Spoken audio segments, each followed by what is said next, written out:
Nous célébrons aujourd'hui la fête des mères. J'aimerais m'adresser aux mères, aux consoeurs.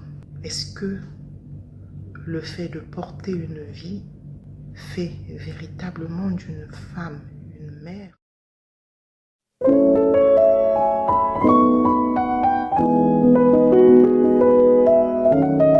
Rendant hommage à sa maman, Papa Wemba chantait que si sa maman était en vie, il aurait nommé ministre de l'Éducation. Et sa maman ministre de l'Éducation, les parquets et les prisons auraient fermé et il n'y aurait plus un enfant à la déroute. Voilà une mère. C'est une personne pleine de bon sens et qui sait transformer la vie de ses enfants pour en faire de belles et de bonnes personnes. Une de mes citations dit « Une mère, ce n'est pas tant celle qui donne la vie, mais plutôt celle qui, en plus de la donner, la bâtit avec des valeurs, abnégation, bon sens et courage. » Je veux dire par là que le rôle d'une mère ne se résume pas à être une porteuse de vie, mais la mère, c'est une femme qui, en plus de donner la vie, inculque des valeurs à son enfant. C'est une femme qui sème dans la tête de son enfant la détermination, qui sème dans le cœur de son enfant l'empathie, qui est répue à la tâche.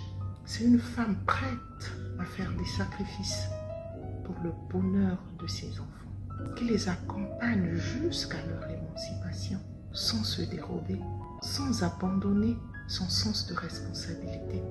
Ce n'est pas une personne trop permissive, non pas une personne trop militaire, mais c'est une femme pleine de bon sens qui sait doser, qui sait équilibrer, mais pour le bien-être de ses enfants. C'est une femme qui sait se battre sur tous les fronts pour faire de ses enfants des personnes responsables.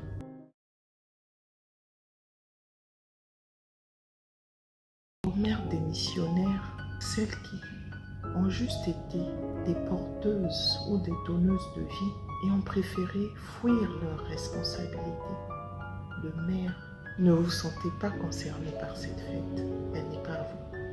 Pour toutes celles qui ont donné naissance et ont juste abandonné leurs responsabilités, leur rôle de mère, je dis qu'il n'est jamais trop tard pour revenir à la raison.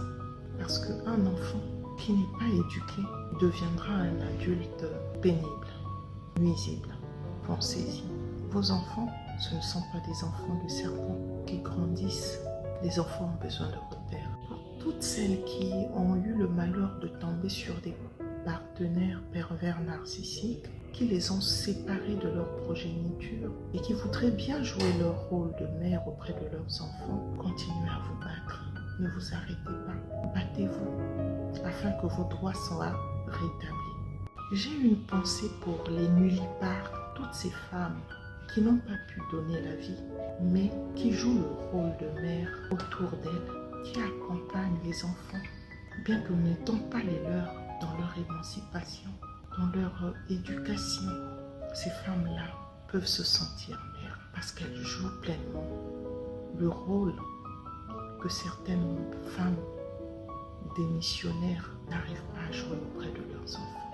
J'ai une pensée pour les mères-pères, ces femmes qui jouent tout aussi bien le rôle de mère que de père auprès de leur progéniture.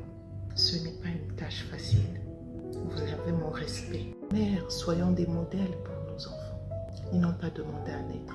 Nous les avons voulus. Alors, à toutes celles qui se reconnaissent dans les qualités où jouons le rôle de mère, je vous souhaite une bonne fête et je vous dis à très bientôt pour une nouvelle vidéo dans laquelle nous développerons un nouveau concept.